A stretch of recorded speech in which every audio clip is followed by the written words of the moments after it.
Hi folks, and welcome to another flying video from Tony and myself as we head down towards the far western tip of Phillip Island. I like to use windy.com to check forecast conditions for potential flights, and this particular day lent itself to a flight down to the south coast across to the western part of the Phillip Island called the Nobbies, back up to the Cows, across the bay, across French Island, and then north back up to Coorab Airfield again. And you can see that here on the side of the planning and distance facility within windy.com, it gives you the forecast wind for the different altitudes. So if we can stay down low for the first two legs, under 2,000 feet even, we would have a quartering norwesterly tailwind of about 10 knots. Each one of those wind barbs shows the direction and the speed, with the strike on the tail being 10 knots and half a strike being 5 knots. So travelling down to the south coast, we would have a somewhat of a norwesterly, which will blow us down. We'd have a bit of a struggle against the headwind going across to the Nobbies, across the bottom there, but if we stayed low, it would be hopefully not knock us back too much. And then if we climbed up to, as you can see over here, we'll use this side now, if you climbed up to 5,000 feet from the Nobbies, which is over here, you can see that we would have a southwesterly of about 20 knots, blowing us nearly all the way home. Let's just see how that unfolded. We've arrived at the airfield and the day is looking really good. So with the gliders all set up and pre-flight's done, we're taxiing back to take off on 09 or 90 degrees or due east. And I've taxied down first, waited for Tony to turn around behind me, and that's me in front, ready to take to the sky. But before we do, we always radio our intentions to any potential aircraft in the area, particularly with Turbulent Airport, just 7 kilometres to the southwest. So now that I've left the ground, it's Tony's turn. He'll just wait about 15-20 seconds just to allow my wake disturbance to clear, because he doesn't want that interfering with his takeoff run. And I've just speeded up his takeoff, of course. And that sky is looking rather wonderful. So we'll be turning south and heading for the coast. Well, so far the predicted wind directions and speed from windy have proven to be quite accurate. We're heading south at the moment at about 1,400, 1,500 feet and sitting on about 65 to 70 kilometres per hour, which is quite good for these little craft. They normally cruise at about 60 kilometres, 55 to 60 kilometres, so anything above that is a bonus, as long as the tailwind. You can see the Holden Proving Ground, the old Holden Proving Ground in the background there, and the wind is still very light down on the surface, as you can see, with very few wind lines on the water. Flying with Tony now, you can see that he's a bit higher at about 3,000 feet and further to the west of me, but he's still making good progress with the same ground speed as myself. I love watching the way rivers snake across the countryside, and in this case you can see that it continues its snakiness out into the bay. Because we weren't quite sure how much fuel we'd burn travelling from San Remo across to the Nobbies along the south coast of Phillip Island, we've decided to make a bit of a shortcut and head straight for San Remo, which is straight ahead with the bridge across the Phillip Island. You can also see on the water that the wind lines are becoming more apparent, and as we turn more westward, we're finding that our ground speed is starting to drop slightly. Flying above and to the north and making a beeline for San Remo Bridge, the same as myself, Tony's giving us a nice panoramic view of that southern coastline I was talking about, leading back up to the crossing from San Remo to Phillip Island. There's an enormous amount of water that floods in and out of Western Port Bay with the tides, and down through this narrow strait it's no more evident A few years ago I did a circumnavigation of Phillip Island in a sea kayak, and you can see in that little insert just how fast I'm moving underneath the bridge. In fact, it was at that moment 13 kilometres per hour. Paddling's a little bit like flying. It pays to have the elements working in your favour. Because we've got here a little earlier than the plan was made, we've actually made some good time, and the headwinds aren't quite so pronounced. Here you can see the Woolamai surf beach just stretching back to Cape Woolamai in the distance behind. And as I approach this cloud, you'll see that a little halo will appear just about now behind. You can see there I've just frozen for a second, and also you can just see a little bit of the halo as I go over the cloud again. So we're not far from the racetrack, and you can see the pyramid rocks and also the Nobbies in the distance. I'm glancing down at the heliport below us here, and I'm about to reach up to the push to talk button on the side of the headset there to let them know of my intentions. Meeting helicopters in these little craft is not a really recommended practice. Tony's at 3,600 feet here, and he's looking down on me as I'm about to do a 360 over the Phillip Island racetrack.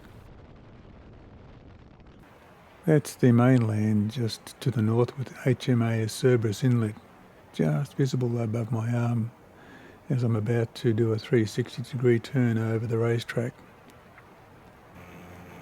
And there it is, quite spectacular, nestled in against that wonderful coastline. The camera's trying to maintain a stabilised horizon, hence the rather weird views when I make a high bank turn. We had intended to make a slight detour down to Pyramid Rocks to the south, but instead we're pushing straight on. And you can see in the insert here a different perspective from one of my circumnavigations of the island in the sea kayak. Flying over Summerlands Bay now, you can see the rather elaborate Penguin Parade Visitor Centre at the bottom of the screen. The Penguin Parade's been around for years and started in the 1920s with just locals taking tourists down to the beach by torchlight, and now it's grown to this rather elaborate affair with busloads of tourists coming every night to watch the fairy penguins come up the beach with their stomachs full of food for their young'uns. At 3,600 feet, Tony's view is rather spectacular. You can see Flinders over there on the mainland, stretching right down to Cape Schenck and right around into the bay. And I'm flying over a little further up the coast now, flying over Summerlands Estate or Summerlands Peninsula. It used to had about 700 allotments for housing, but that was removed to protect the fairy penguins. Apparently this is the largest colony in the world down there. Up above there you can see Tony heading out to the sea. I think he's forgotten how to turn the glider. He's determined to make it towards Seal Rocks, which you can see off the end of the Nobbies there. What is referred colloquially as the Nobbies is also called Point Grant. And here I'm looking back where I come from across Summerlands Bay, and looking on the northern side there you can see Cat Bay, which is a popular surfing spot, French Island in the distance, and now we're back heading for Seal Rocks. And if you're wondering why it's called Seal Rocks, this would be the reason why. We've paddled out here from Kittimilla Bay on our way around to Cowes, and we nestle between the two little islands and Seal Rocks. And you can see the seals on the rocks themselves, and then all these little young'uns come out to check us out. It's rather lovely. Back in the air again, and how's this for a view? Looking back down there on the Nobbies visitor centre with Seal Rocks disappearing down off screen, looking back east along the coast. What a day it was. And look at all the patterns of the waves. You just don't realise the conflicting patterns that occur out there in the ocean until you see them from the sky. And we're back with Tony now, who's heading for Tasmania, it would seem. Oh no, he's starting to turn. Good. So I'll have someone to fly with again next time. So that's Cape Shanks, you can see down there. Flinders in the foreground, right across into Port Phillip Bay rather. Simply spectacular. No other way to describe it.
Looking back on these videos and others I've made, I feel a great sense of privilege in having these experiences.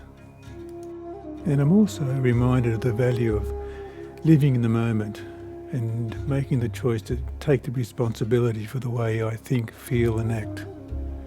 It's a great life lesson.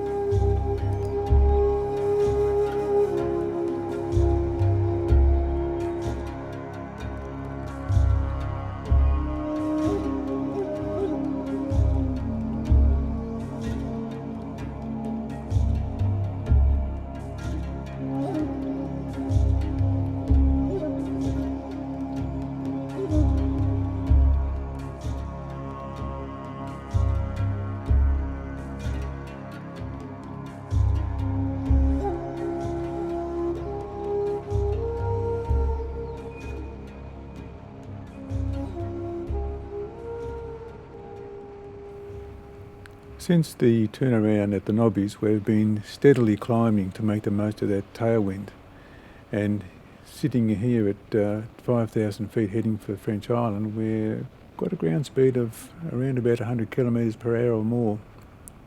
So we're feeling quite confident in crossing the 6 kilometres of water to French Island, which we could glide to easily in the event of an engine failure.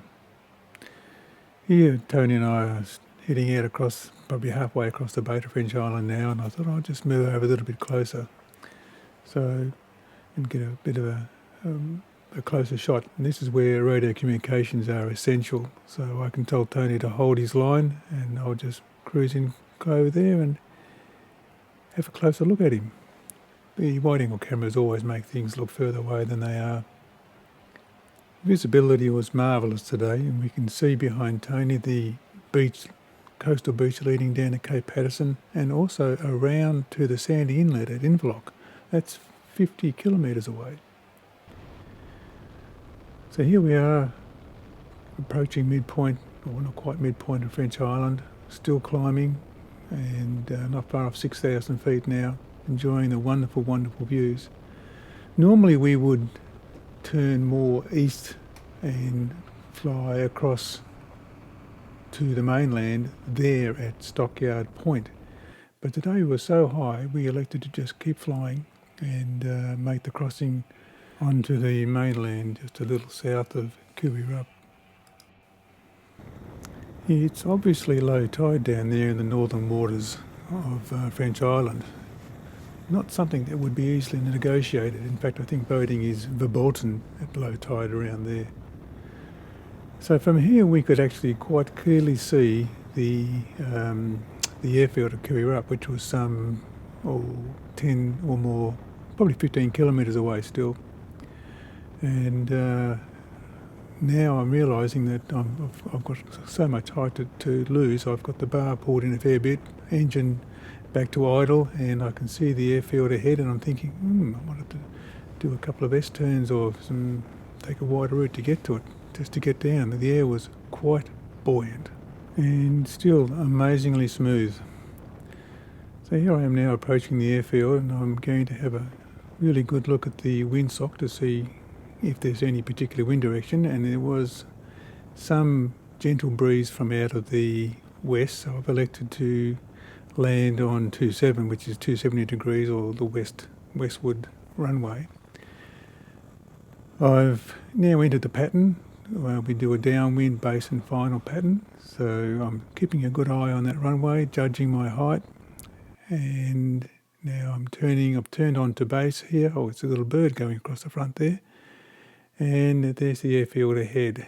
So as we were getting, Tony noticed this as well, as we got closer and closer to the ground, things were getting a little bit more turbulent. As you can see, I'm starting to put quite a few more inputs into the steering the glider down the straight and narrow on that runway. But wow, it was quite surprising to see that the turbulence that we had. I got pushed right off to the side here. I couldn't do much about it, and I thought, just as well I've got a motor, I'll do a go around, and that's exactly what I did. The unusual thing was, when I started climbing out, I had a fair amount of power fed into the motor, and I was not climbing out as I normally would have expected, which means there was quite a lot of dead air, or air going down even, sinking air. Anyway, we're going to go around and have another go at it. So here we go, coming off base onto final again, and keeping the speed on. It's not exactly the widest runway to get your aircraft down onto, but we manage. So here again, things are looking a little more stable, not quite the same inputs, a little bit more there. There's a little hump in the airfield runway just there, so it's just marked by those cones. So I just hopped over that, keeping my speed on, and this is much better. So I'll just get this down. That's better. Yes, I wonder how Tony's going to fare. And here he is now on final, and boy, is he getting shifted around in the sky. That doesn't look much, but that's an awful lot of turbulence he's flying through there, and he's having a lot of difficulty keeping that runway centre line lined up. But he did a good job. And the amazing thing is, when you're watching someone coming in from the land, watching the glider come in, the wing looks quite stable, but you don't realise what's actually going on underneath in the trike base. So Tony's got this down now. He's got it quite stabilised, close to the ground, speed on, and he's down. He's done very, very well. Yeah, that was a nice landing, all things considering.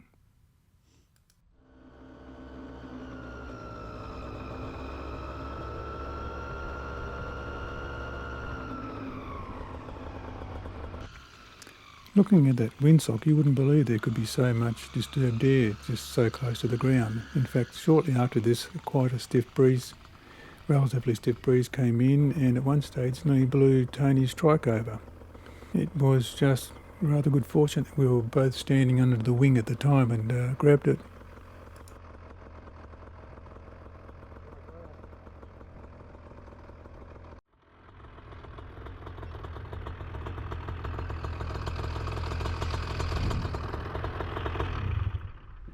What a flight. That was amazing, wasn't it? What a flight. Wasn't it great coming back with the wind?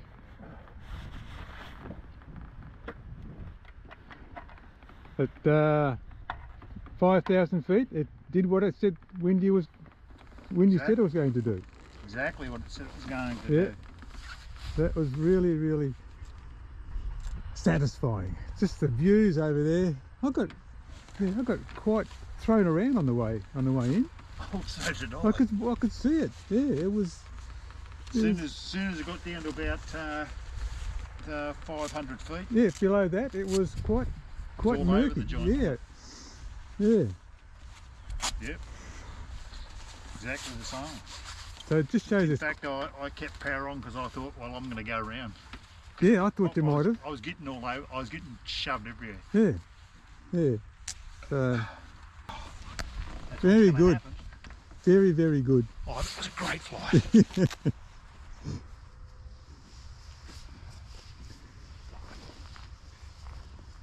Yes, the mighty flying machine.